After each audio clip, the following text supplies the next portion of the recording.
Solar net metering से बिजली की पैदावार में इजाफे ने ग्रिड सिस्टम पर क्या मस्बत और मनफी असरात डाले हैं और हुकूमत ने इस निज़ाम को तब्दील करने का फैसला क्यों किया, इसके पीछे राज क्या है, क्या वजूहात हैं? देखिए, पहली बात तो ये समझने की कोशिश आप कीजिए कि इस मुल्क में कुछ इदारे बने हुए हैं जिसमें कि प्लानिंग कमीशन है, वहाँ पे एनर्जी विंग है, बाकायदा MP1 का हाईएस्ट स्केल का एक ऑफिसर होता है जिसे मेंबर एनर्जी कहते हैं। उनका ये काम है, उनके अंडर पूरा एक स्टाफ होता है कि वो ये फोरकास्ट करें, ये देखें कि मुल्क में कितनी बिजली की रिक्वायरमेंट जो है अगले 5 साल में होनी है, अगले 10 साल में होनी है, 20 साल में, 50 साल में होनी है। तो उन्होंने अपना काम नहीं किया।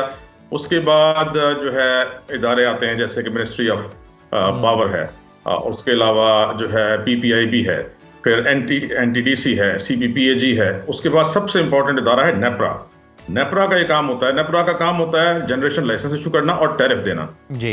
तो जनरेशन लाइसेंस इशू करने से पहले नेपरा की ये जिम्मेदारी है कि वो बाकायदा ये स्टडी करे कि ये बिजली के पावर प्लांट जिनको वो देने जा रहा है जनरेशन लाइसेंस, क्या उस बिजली की जरूरत भी है मुल्क में। अब मुल्क में आपको बहुत इंपॉर्टेंट फिगर्स दे रहा हूँ, कोई आपको और नहीं बताएगा।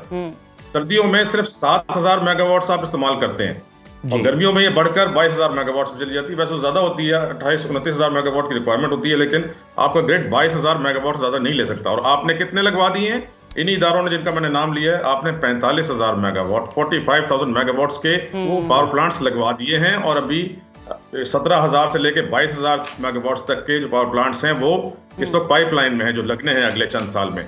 अवैस लगारी साहब जो मिनिस्टर हैं पावर के, उन्होंने बड़ी ही एक अच्छी बात ये की है कि वो कहते हैं कि मैं क्यों नए जो है वो LOI इशू करवाऊं, मैं क्यों जो है नए पावर प्लांट्स लगवाऊं, जबकि हमारे पास इतनी एक्सेस बिजली मौजूद है, बिजली सलाहियत है पैदा करने की।